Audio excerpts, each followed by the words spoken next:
Moving on though, next team we've got up here, Minnesota. Old PJ Fleck.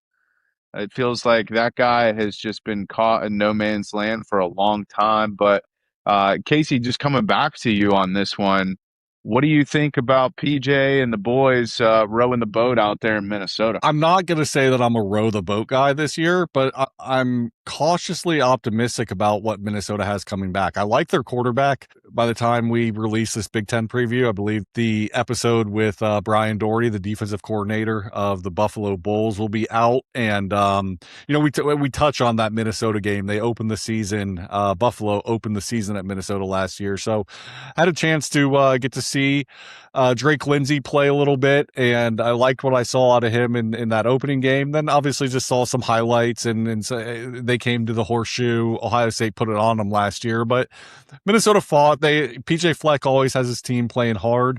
They've got some real legitimate stud defensive players for Big Ten football this year. In Anthony Smith, I think he led or was in the top 3 for sacks last year, one of the returning sack leaders in the entire Big Ten coming back. They've got Maverick Baranowski.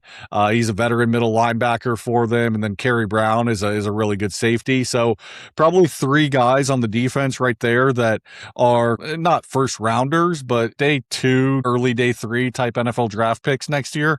So, with a quarterback in year 2 of the system, and some real defensive talent. And I think a schedule that's certainly not easy, but does provide an opportunity to get some momentum built before you really get into the meat of it.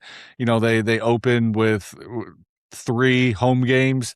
The only one that's really kind of a difficult one, or could be a difficult one, would be Mississippi State, but a great opportunity for the Big Ten to get a home game against an SEC school that, kind of similar tiers, Minnesota and Mississippi State, in terms of where they fall in pecking order within their respective conferences. So I struggle with, when I look at their schedule, I probably say that there's 3 games I don't really see them winning in Michigan at home, at Washington, and at Indiana, and then at Penn State too. So even if I gave them 1 out of those 4, there's still, I think, kind of 3 auto losses there on the schedule, and then kind of a bunch of coin flip games with teams that we've talked about so far in Wisconsin and UCLA, and we're going to talk about Iowa in a second. So the Mississippi State game and then that Iowa, UCLA, and Wisconsin game, those will be kind of the make or break games in terms of whether this team is hitting their over or a major disappointment this year. But I give them a chance. I'm just not confident that they are comfortably an over team for me versus an under. Ryan, what do you make of the Gophers, the Fighting PJ Flecks? Fighting PJ Flecks are not a team I root for. I'm not a PJ Fleck guy. The schedule's manageable for sure. One thing we need to maybe mention and talk about is they got Akron week 3. We don't know who the offense coordinator is going to be. It could be anyone off the internet. So they got to prepare for that wild card. Besides that, I think this could be a year they struggle. Starting at Washington week 4, Michigan, Purdue, Iowa, Indiana. I think that's a pretty tough 5-game schedule besides Purdue. I think the bottom could kind of fall out on Minnesota this year, who has not super high expectations, but for a program like them, it's somewhat lofty. I think they're somewhat expecting, 7 or 8 wins. So I don't see it happening. I'm on their under 6.5. I think this could be the year stuff gets a little stale with PJ Fleck. I don't want to call for his job, but it wouldn't shock me if the boat stops rowing at some point. Yeah, I mean, I don't know. Like, this is year 10 for PJ Fleck. I mean, you look at their last 5 seasons, they've gone 9-4, 9-4, 6-7, 8-5, 8-5. Like, 4 out of 5, you're at least 3 games over 500. I mean, what does Minnesota expect to be, right? Like, PJ Fleck's done a pretty good job. They're never really like a true Big Ten championship contender or playoff contender, but should they be? Is that the expectation in Minnesota? Or winning 8-9 games and having some big wins, 1 or 2 big wins a year, and hopefully being somewhat competitive every few years with some of the big boys? To me, like, that's I don't know where you think the next step is if you get rid of PJ Fleck with a down year this year.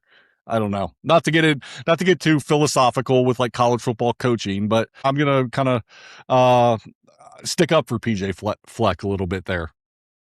Yeah, I totally understand where you're coming from, Nard. Listen, I don't think Minnesota does a whole lot for me.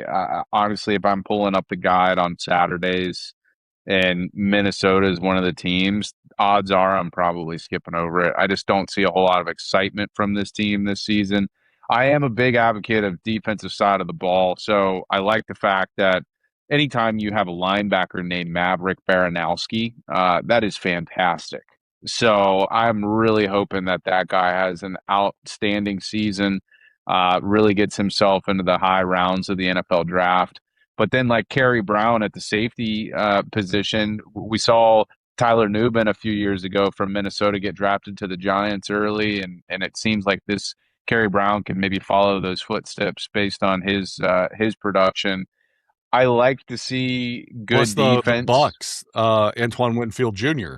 Antoine Winfield Jr. Yeah, I mean they're a Yeah, safety factory at this point. So I think realistically, it's one of those things where I'm hoping to see some excitement, maybe from the defensive side of the ball from Minnesota, but by all means, this is not a team that I'll be tuned into this season. And Casey, I can see your side of the argument with PJ Fleck. I do think the Indiana factor is going to mess with programs, and programs are going to think, oh, we can be the next Indiana. And teams that are kind of have the expectation or not, they don't expect to get to the playoff, but I think Minnesota's kind of been flirting with that the last 3 or 4 years, thinking they can be in that discussion. And I think after 10 years, things can just get stale and administrations can just say, we're not happy with being what we have been the last 5 years, even though it has been successful in terms of what Minnesota has been historically.